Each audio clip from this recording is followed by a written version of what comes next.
Honourable Senators, I wish to draw your attention to the presence in the gallery of members of Senator Cardozo's family, his children, Alice and Anthony Cardozo, and their partners. They are accompanied by Joanne Garbig and Senator Cardozo's brother, Robin Cardozo. And on behalf of all senators, I welcome you to the Senate of Canada.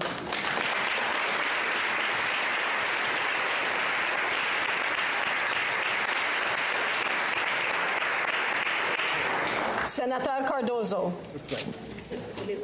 Thank you, Madam Speaker. No, he's not my twin, but he does look like me. Madam Speaker, I want to focus on some key issues of Canadian culture in the recent budget. But first, I want to note that for Senator Bury, Senator Patterson, and myself, this marks the 3rd anniversary of our appointment to the Senate of Canada.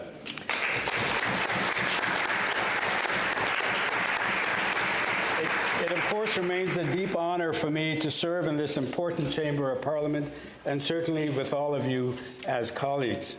I've raised the issue of the future of CBC Radio-Canada at various times, and several of you have spoken on it here in the chamber and in committee.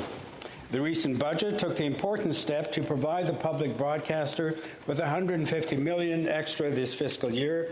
The important thing of this allocation is that it is a vote of confidence in its continued role. The CBC is not being defunded. As news media across Canada face an enormous challenge, with most advertising having moved from traditional media to American-based social media, the role of CBC Radio-Canada becomes more important than ever before. The Senate Transport and Communications Committee has undertaken a study on local programming by the broadcaster, where we heard from Canadians across the country on their needs and expectations. I am pleased to see that in recent months the CBC has opened several new local bureaus in smaller cities and towns across Canada.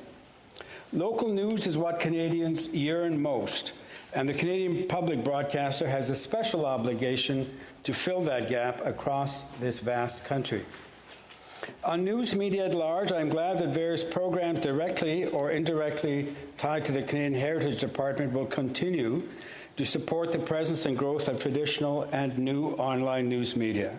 While some Canadians understandably have concerns about government departments providing funding directly to media, I am engaging with many interested Canadians to explore future funding mechanisms that will secure independent media for decades to come.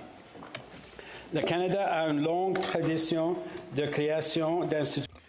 Canada has a long history of building strong cultural institutions, which include the Canada Council for the Arts, the National Film Board,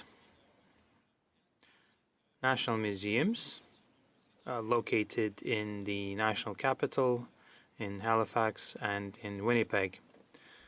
As we live beside the very powerful cultural juggernaut, the United States, the need for all these national cultural institutions is even more important than it was when these institutions were established several decades ago. Cultural institutions keep us from becoming that 51st state. They are the essence of what constantly builds Canada and our unique and complex Canadian identity.